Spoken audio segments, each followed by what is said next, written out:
Bonjour à tous, je suis ravie de vous retrouver aujourd'hui pour une nouvelle vidéo et c'est le genre de vidéo que j'aime beaucoup les regarder chez les autres youtubeurs et j'aime beaucoup aussi les faire. Donc c'est mon top 10 de mes jeux de cet automne 2020.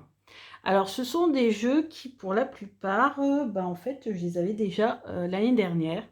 Et il y a quelques nouveautés. Alors, en le normand, il n'y en aura qu'un. C'est le Celtic Le Normand que j'ai acheté l'année dernière, mais j'ai très peu utilisé parce que j'avais eu d'autres jeux qui arrivaient en même temps et du coup, j'avais pas pu trop me consacrer à ce jeu. Et en fait, j'aime beaucoup. Alors, tout est en anglais au niveau du guidebook. Par contre, à la fin, et c'est facile à traduire, vous avez beaucoup de tirages originaux avec le Lenormand, avec ce jeu-là en particulier, puisque vous allez voir qu'il y a c'est un Lenormand étendu, hein, il y a des cartes supplémentaires. Et j'ai trouvé ces tirages super intéressants, donc je vous les ferai dans de prochaines vidéos. Donc il n'est pas très cher, il est je crois à une vingtaine d'euros, hein, je ne sais plus le prix exactement.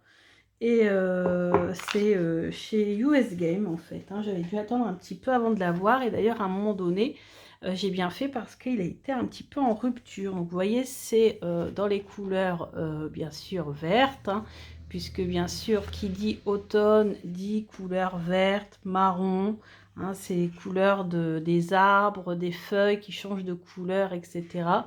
Donc vraiment c'est très joli. Et puis vous avez des cartes qui sont vraiment magnifiques. Alors attendez, j'ai utilisé tout à l'heure, hop, pour faire la vidéo. Donc là, on a des écritures, ce sont des ogams. Alors je dis ogam, je crois que c'est oyam, ça se dit, hein.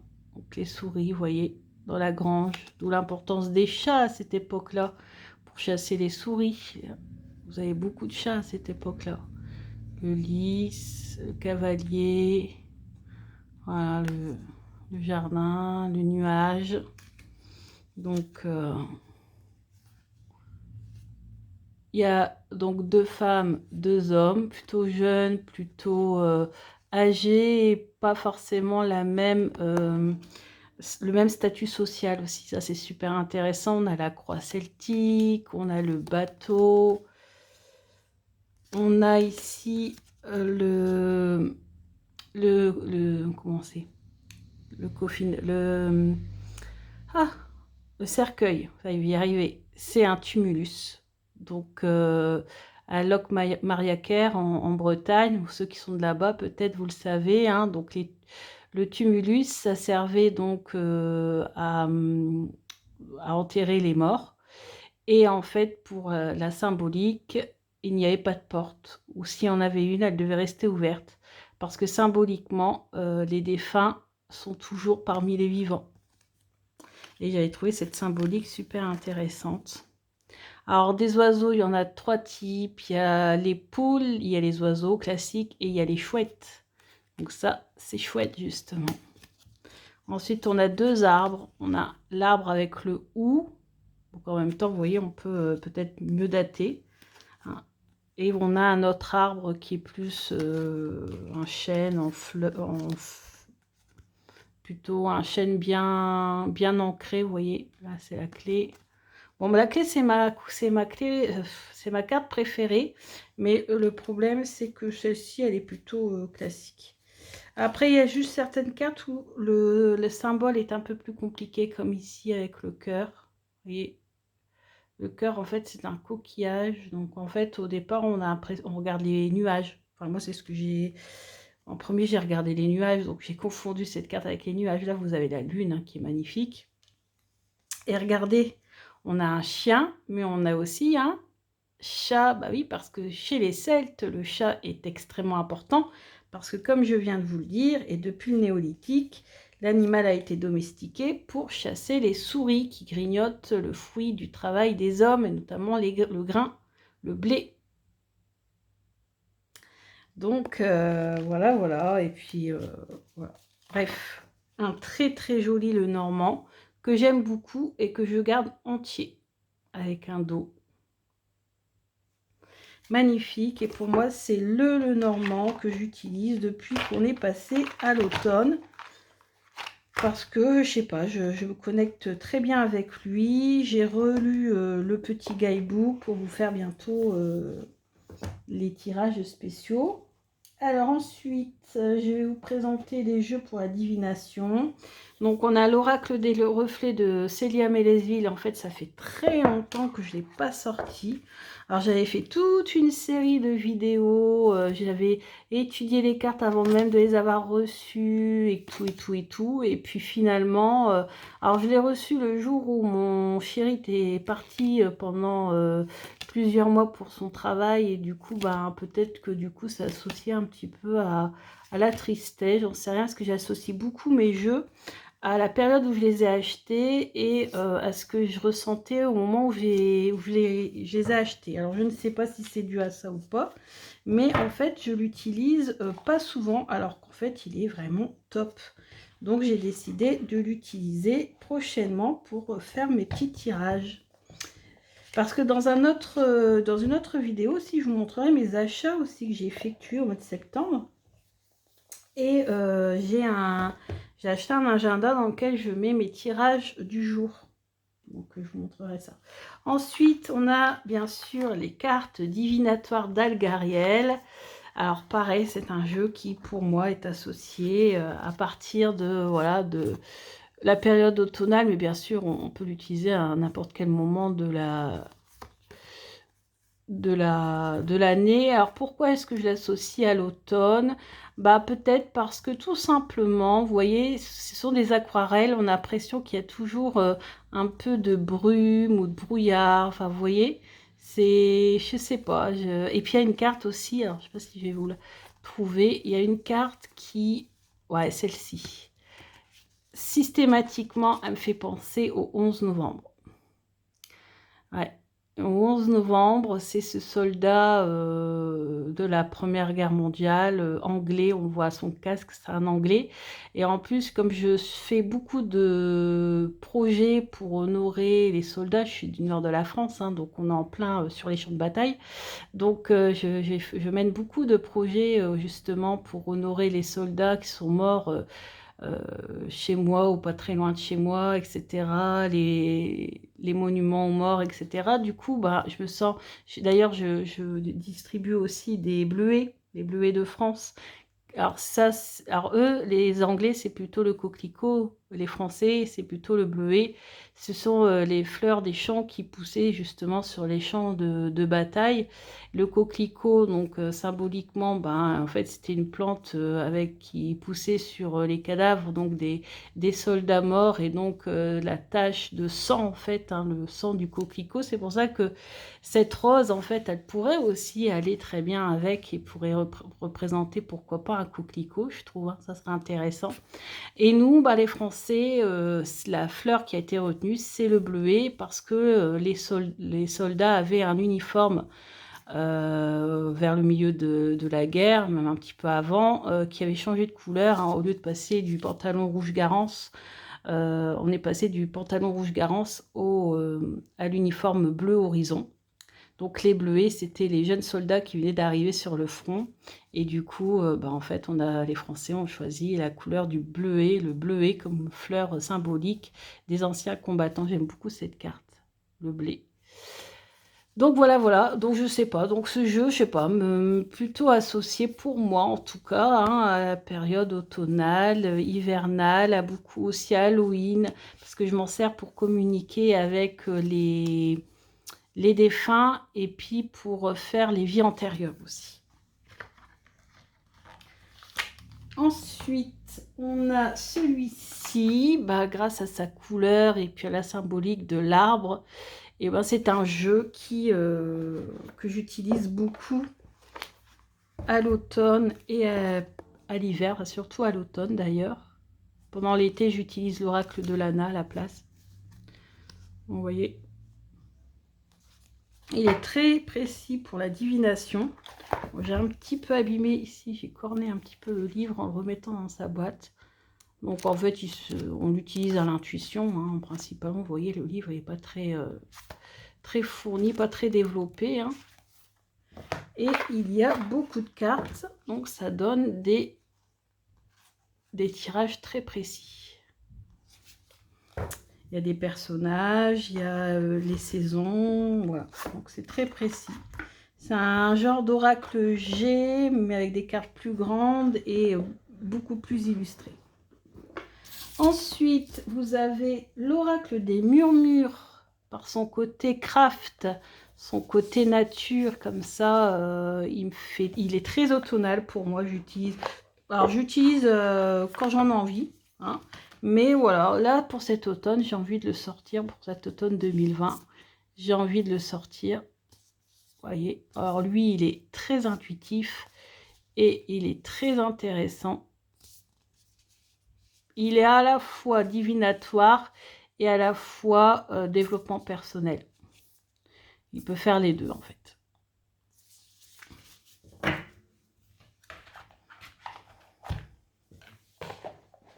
Ensuite, on va passer, donc là c'était les oracles plutôt divinatoires, on va passer aux oracles plutôt de guidance. Alors, il y a un tout nouveau que je n'ai pas présenté sur ma chaîne parce que je l'ai acheté le jour de l'automne en allant chercher ma sauge, etc. C'est l'oracle des dragons protecteurs.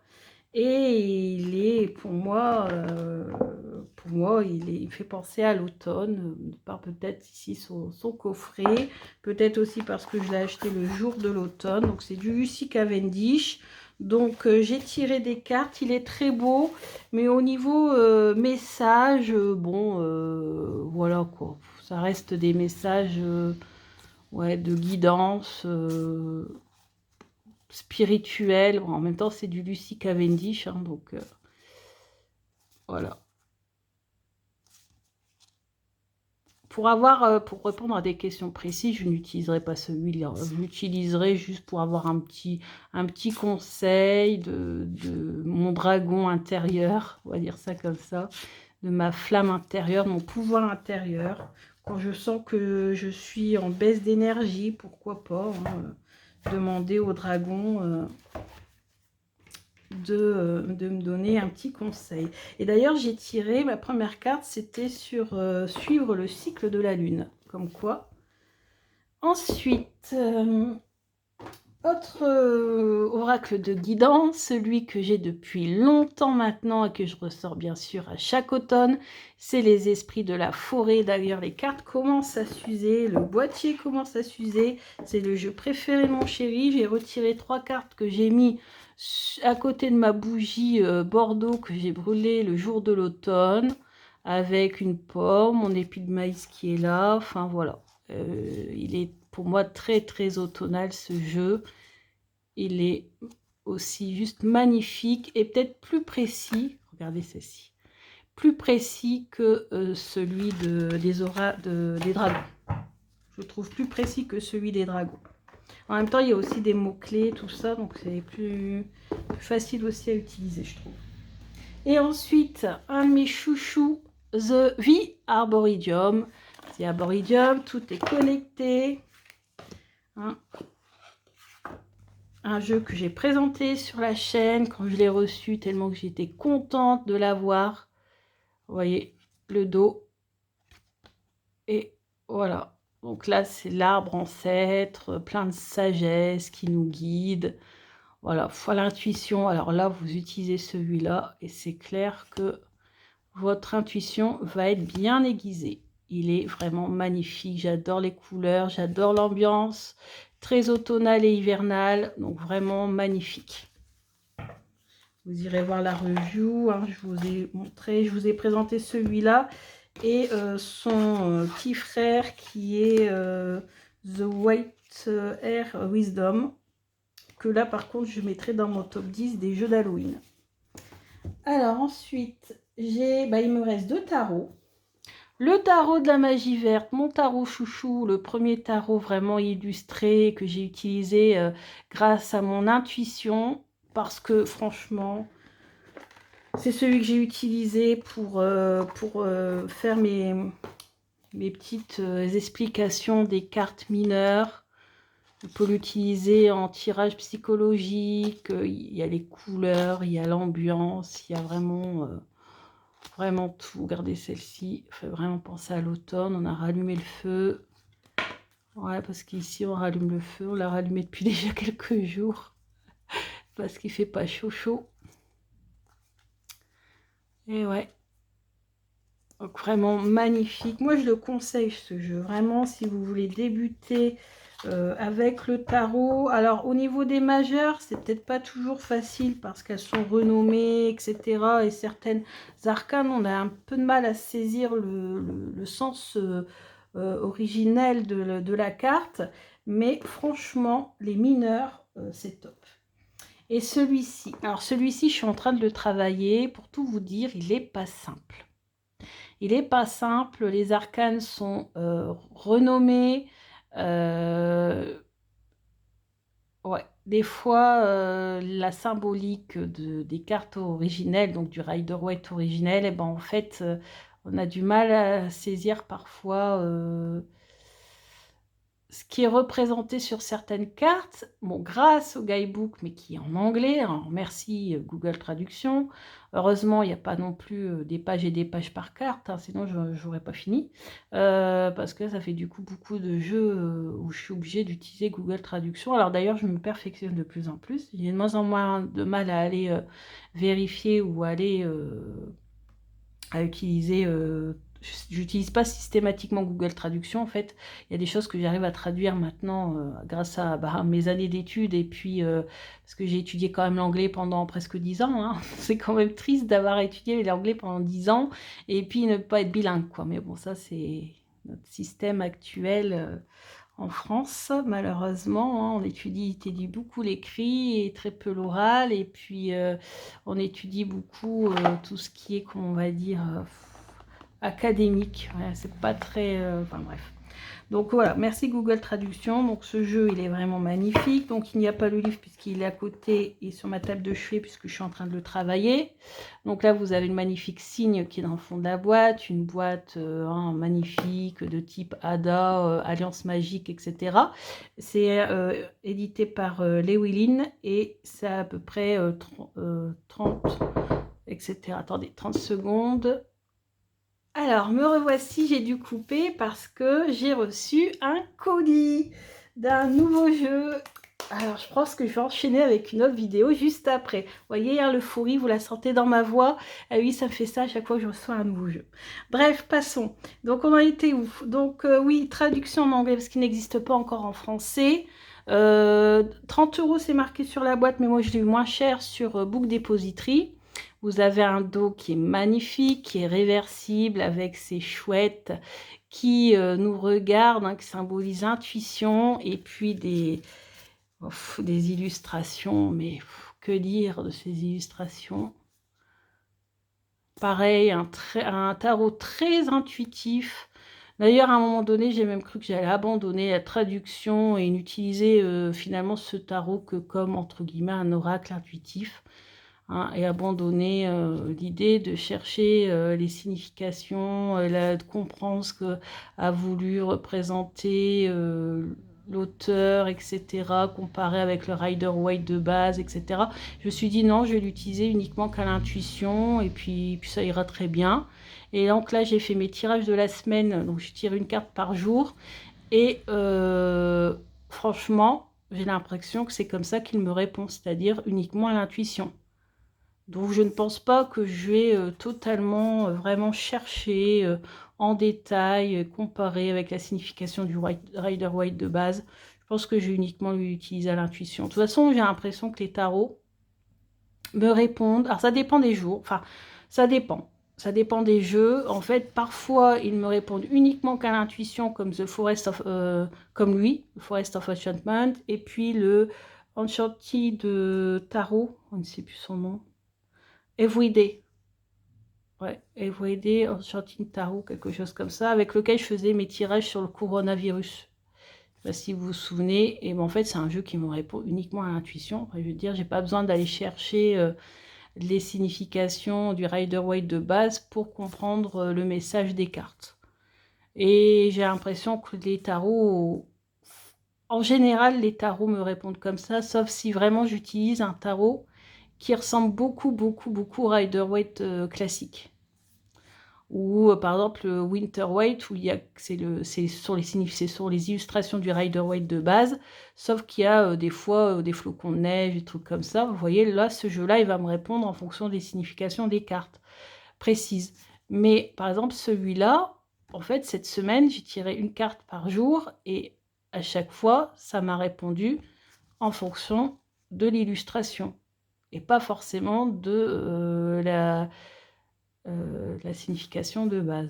Je ne sais pas si vous comprenez bien, mais en fait, il y a plusieurs types de lecture dans le tarot. Vous avez la lecture totalement intuitive, où là, vous, entre guillemets, vous ne tenez pas forcément toujours compte de la signification de chaque carte précise, comme on l'apprend dans les bouquins, on va dire ça comme ça.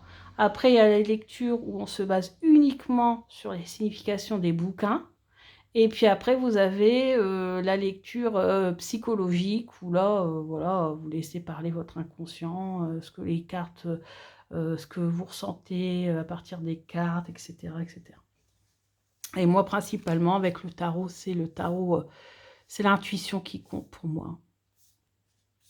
Mais bien sûr, il n'empêche les OAM, ou OGAM. Bien sûr, j'étudie quand même le tarot. C'est-à-dire que j'ai des bouquins et j'essaie d'apprendre, de comprendre les cartes classiques, et puis de comprendre l'idée principale et tout ce qu'il y a derrière. Mais je pense que je vais me contenter de mots-clés et ça ira très très bien. En fait, je suis quelqu'un aussi qui n'aime pas trop se prendre la tête. Et si un truc me prend trop la tête, c'est que ça veut dire que c'est pas fait pour moi. Ou c'est pas fait comme j'aimerais que ça soit fait, en fait. Et j'ai tendance à modifier. Et je sais qu'il y en a beaucoup qui utilisent le tarot à l'intuition. Et franchement, ça marche très très bien. En fait, au départ, je me basais vraiment sur les significations de base. Et puis j'ai vu, c'est Yannick Le Graal qui faisait des prédictions pendant le confinement. Je suis tombée sur ses vidéos. Et toutes ces prédictions, franchement, sont super fortes. Et il les fait que grâce aux illustrations et grâce à son intuition. Donc... je me suis dit, pourquoi pas essayer comme ça, et pour moi c'est ce qui marche le mieux. Bah écoutez, voilà tous les jeux de ma sélection automne 2020.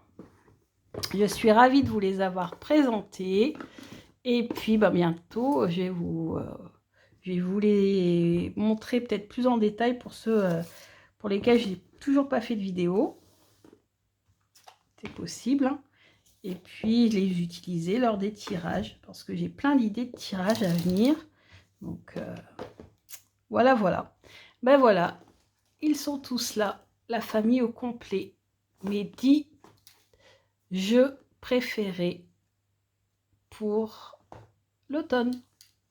Ben écoutez, je vous dis à bientôt pour de nouvelles vidéos. J'espère que ce vlog vous a plu. Bientôt, il y aura un vlog sur mes achats de l'automne, où là, je vous présenterai aussi des livres, des bougies, des encens, etc., etc. Allez, à bientôt, bisous.